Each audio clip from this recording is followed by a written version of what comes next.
Kutam Ilunudis Wamid. Welcome one and all to the as yet unnamed tower at the foot of the hollow hill in the duchy of the fortress that we call Hammerlock. Going to be a very strange one today because, take a listen. Hear that? Nothing.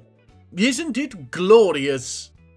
Snod's got a job teaching common to kobolds. Gainsboro, is working shifts as a rockery in a hotel foyer. 2 rooms in my house trashed because of them. I told them both it was get jobs or get out. Not that I could actually do that to either of them, but not a word to them, you hear? This kind of peace is hard to come by these days. Talking of peace, the dwarves are certainly due some. Here you can see Avuz. Oh, and can we just take a moment to marvel at the new character portraits? So much detail is lost in the tiny full-body representations. Like the fact that Avuz clearly dyes his beard. Me knows what with. We don't have any dye production set up.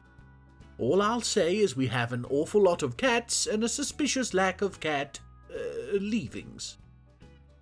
So yes, we're following Avuz again, famed creator of Bistoclebes, the horsebone mace that Obok is supposed to use but disregards for his steel one for bloody obvious reasons.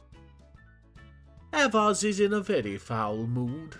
Looking at the psychic traffic lights, we can see that he's the only dwarf currently in the strain too hard growing a white mustache column.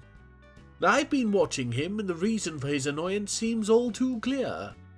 He spends all of his time moving armour and weapons from random places in the fortress to the stands and racks in the barracks, before of course then spreading them back out again. It's times like these that make me wish I hadn't knocked that vial of guano into the mixing bowl at world creation.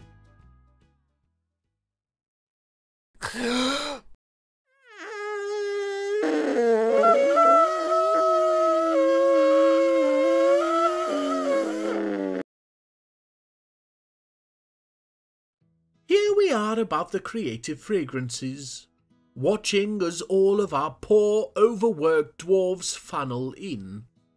I've decided to place caution down gently next to a light breeze, so welcome to the first when I remember you all winter holidays. This has been a long time coming, whilst simultaneously being completely unplanned, so please do excuse the gypsum boulders on the dance floor, and every other floor for that matter. Oh yes, look at them all enjoying themselves. Though the enjoyment being had by the few watching the sleepers in the tavern's dormitory could probably stop. Lionel, get down off that bed and quit with the dirty poems. Other than those few weirdos, everybody else seems to be having good clean fun. Doesn't seem to be much in the way of entertainment. I was hoping the dwarves would be a little more spontaneous given the cabinets are crammed full of instruments. Looks like I'll need to intervene. Maybe add a little something to the prepared meal? Now I know what you're thinking. Yes, even during your super special secret times, good me do I wish I couldn't. But we're not talking anything above Blue Smarties in the 90s levels. Just a little pep to get their feet moving. What could possibly go wrong? That's practically 5 shadowing. Aha! And yes, Avuz seems to have absorbed his mustache and is now only an upset Satsuma. Progress! Oh, and he's telling a joke about the bogeyman and the forgotten beast. The bogeyman? Don't think that's me, do you? No, there's no chance, right? Oh, it's middle school all over again. Keep up the good rest, Avuz. I'm sure something ridiculous will happen to ruin it all too soon. Oh, here's something unfortunate. Our Duke Moldath isn't getting to kick back like the others. he's having to still conduct meetings with our disgruntled dwarves. Maybe putting his quarters next to the tavern was a bad idea. He seems all right with it all. Good me, talk about sticks in the mud, though. It's the winter holidays. You could be drinking yourselves into happy stupors, you dozy little gits. Some people just don't know how to let their hair down. In Avuz's case, that's the baldness. Anyway, that's why we're glad to have Moldath as our Duke. As serious and cold as his namesake. Good work, that dwarf. Oh, well, that's disgusting. Avuz here, that's Avuz, not Avuz, seems to have partaken of too much of the ale and has begun changing the name of the tavern to the, Standard Smell. And not to mention the decor. Honestly, Avuz, do you see anybody else getting into that much of a state? Have some self-control. Oh no, who was that? Is that Thighcut? Yes, father of little Adil and creator of our new artifact, Mabdug Erith Ngotol, Ale-throat Ghost. Bet you anything it's worth more than most of the others. Seems okay now. Keep yourself under control, would you, Thighcut? Think of the example you're setting for— Oh, good me, is that Doran now? This can't be simple overindulgence. Oh, perhaps I overdid it on the Smarties a tad. Or worse, the Sunny Delight. That would explain the large number of orange faces too. Isn't it all too believable that I'd have a cache of out-of-date confection from 2 decades ago? Oh me. Sorry, I just realised that it's actually almost 3 decades and my sense of youthfulness had to go have a lie down. Back to Doran, and she's cleaned up her mess and gone to lie down in the doorway. Sorry, I'm still hung up on being old.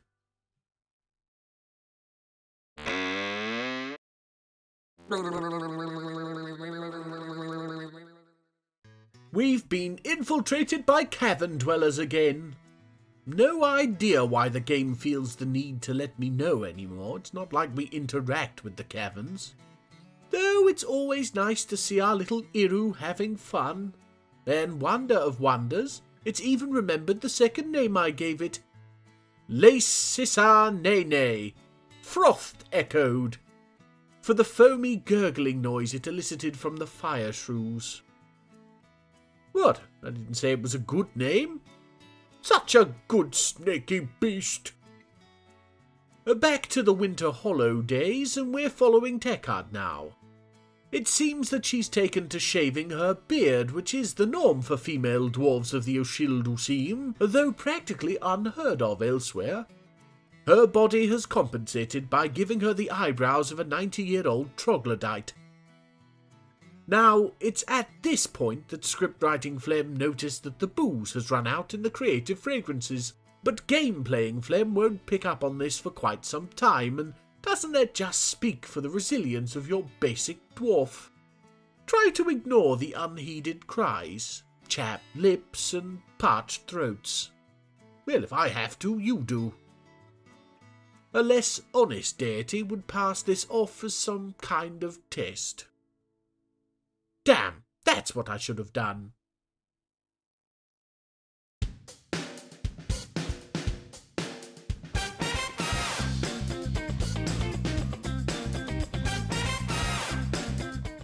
The singer-songwriter in a sharp suit made of catnip beast, Ekon Sas Puspus Tuxu has come. And isn't it just adorable? Something about little eyes pointing off in opposite directions that just tickles me, you know? Anyway, it's flapping around the 3rd cavern layer, somehow, and hopefully it stays out of the way of Iru, because the snake is sort of on the warpath, and... This is why we can't have nice things. Oh, whoops, looks like the drinks ran out. Not sure when. Let me just ask script writing Phlegm. Just before Acorn appeared. Oh, so not that long ago. That's good. Yes, that's why I didn't bother Bending space-time till causality snap, no. 4 hours till they both finish work. Did I ask? Anyway, the dwarves are free of their accidentally enforced sobriety. Stupid me, knowing what me knows and using it to make me feel smaller than me. Everybody at home following this all right? Good, good. The hollow day is over, and as we follow this pious guinea head... Oh, for the love of me!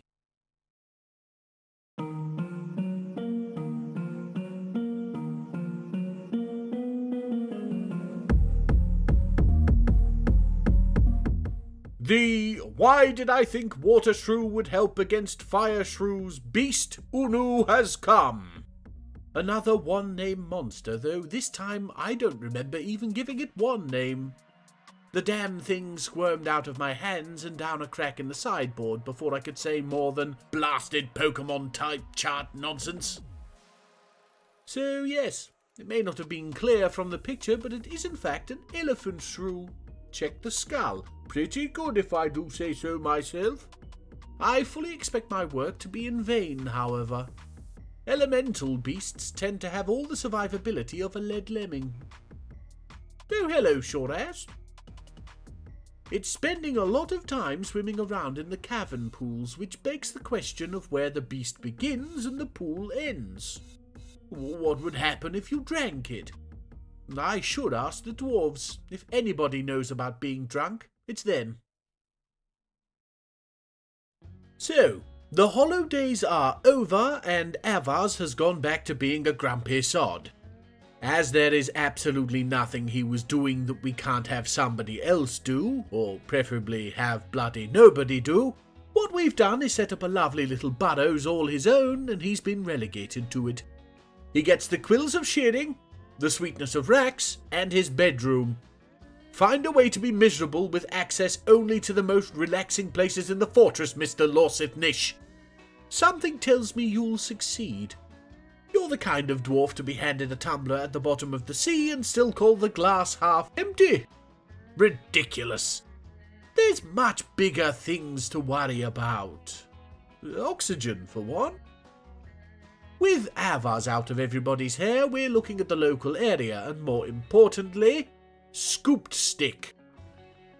I don't know about you, but I'm damn well fed up of these episodic sieges. So we're going to do something about them. The League of Warriors, the civilization that controls scoop stick, seems to only have 2 sites. The aforementioned spoon, let's be honest, that's what they were referencing with the name, and night ankle, which I don't want to analyse deeper etymologically. We're going to raise them both to the ground, starting with spoon. Bring back whatever spoils you like, Erash, but make sure that nothing is left standing in that horrible human hamlet. It's their own fault, really. Overreacting to a little light raiding. Humans can get so tetchy. Oh, Yeru got Unu. You can tell because its water is in the water. See? This is a water. Oh good, Betha's back. For a clown, he's seeming awfully down these days. Last episode he ran off after failing to elicit a fight over trees with Moldath. If he's looking for anything different this time, he's going to be equally disappointed, I feel. With him come the elven traders, looking barely worth our time with their lack of full wagons. Ah well, get yourselves into the fortress and we'll see what twigs and berries you're willing to part with for our hearty dwarven meals. Erash, back already? Well, the elves will have to wait then. She doesn't seem to be carrying anything of any value that I can see. Not a huge surprise, given most of Scoopstick's residents are currently inhabiting the hillside above Hammerlock.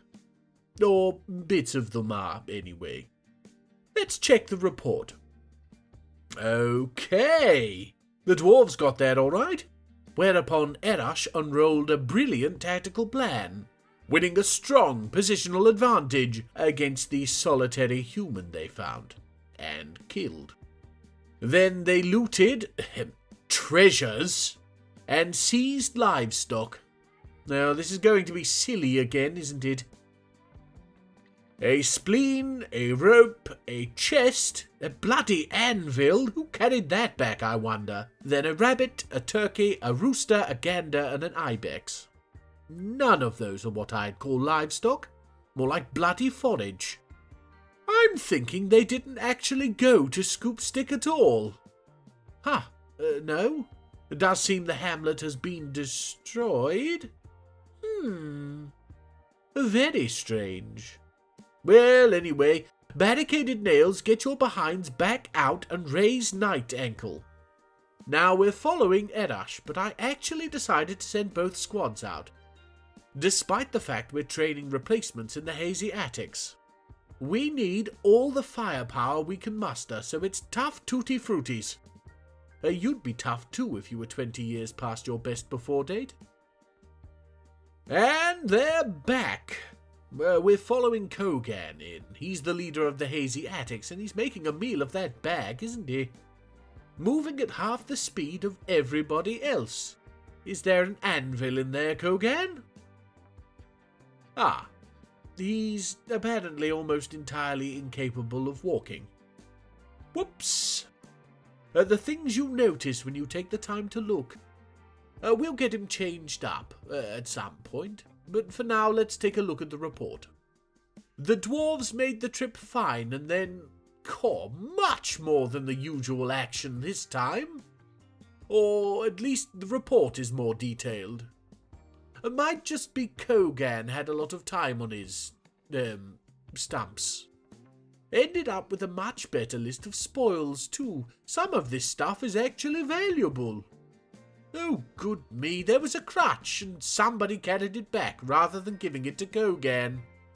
At a certain point you realise they care less than we do even. Fortress of sadistic weirdos, I tell you. Anyway, barricaded nails, let's get back to Night Ankle for one more raise. This time, Erash, if you could actually destroy the place, I'd be very happy. There should be an option to end wars peacefully, but there isn't. And until there is, I guess we're stuck grinding humans beneath our boots. How terrible. Oh, this is exciting.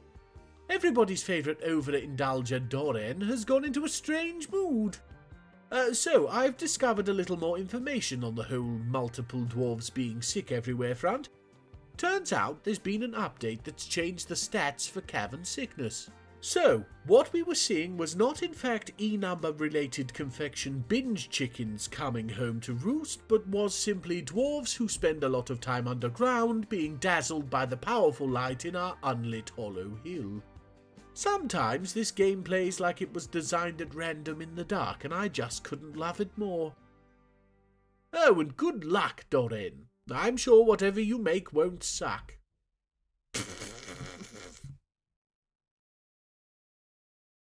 Oh, is this really an every year thing now, Betha? 25 trees. Did you remember to carry the one? 43. I guess not. I don't think we cut a single tree down last year, by the way. Do we get clowny points for that? I guess not. Well, thanks for the conversation. Well, here's a real no-duh decision.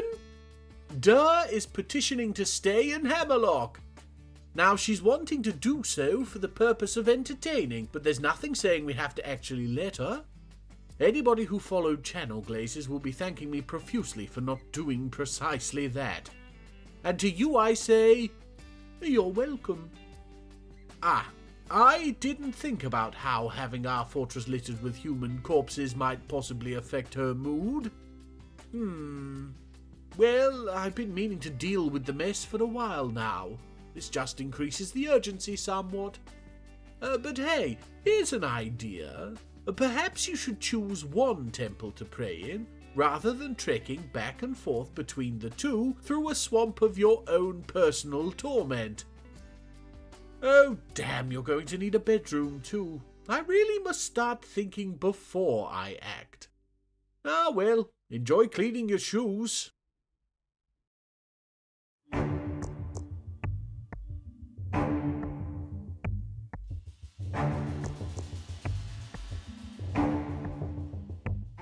The How on Destiny Am I Supposed to Draw a Beak with a Trunk Beast Nicole has come. Turns out exactly like that. Wish its eye didn't make it look like a Sonic the Hedgehog OC, but I do like the completely unmentioned tail. Makes it look like a cockatrice, and I like that. I'll save a little time. It doesn't die this episode, but I'm sure Iru's already licking its lips.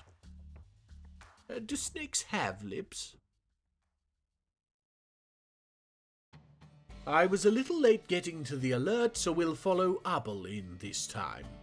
She's hauling a donkey leather cloak, and thank me for that. Certainly couldn't go another second without one of those. Wait, it's not a large one?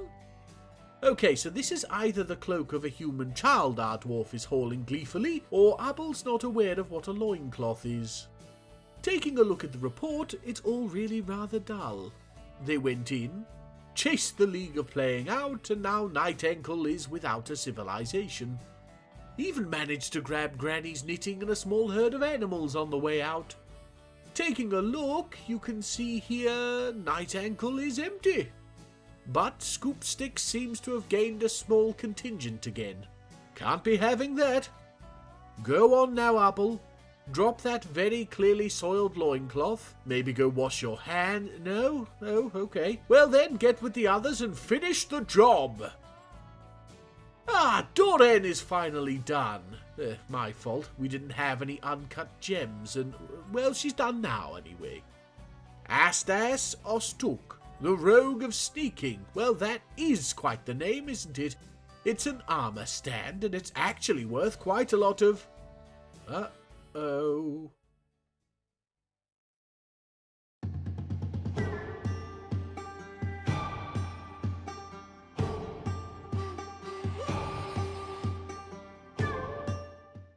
An Ettin, a Rane, towering above the treetops, it just killed a pangolin.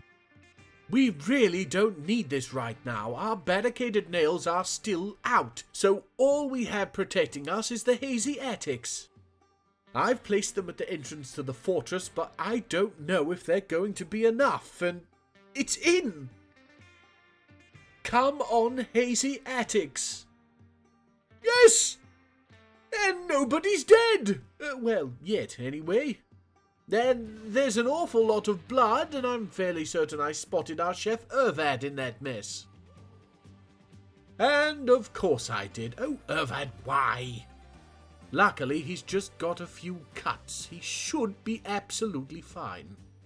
Meng, on the other hand, well, let's just say she's going to be very grateful of that other hand. Yick. Other than these two, though, we had no other injuries, which is just crazy to me. This was our first surface mega threat, and we handled it handily. I just have to hand it to our hazy attics.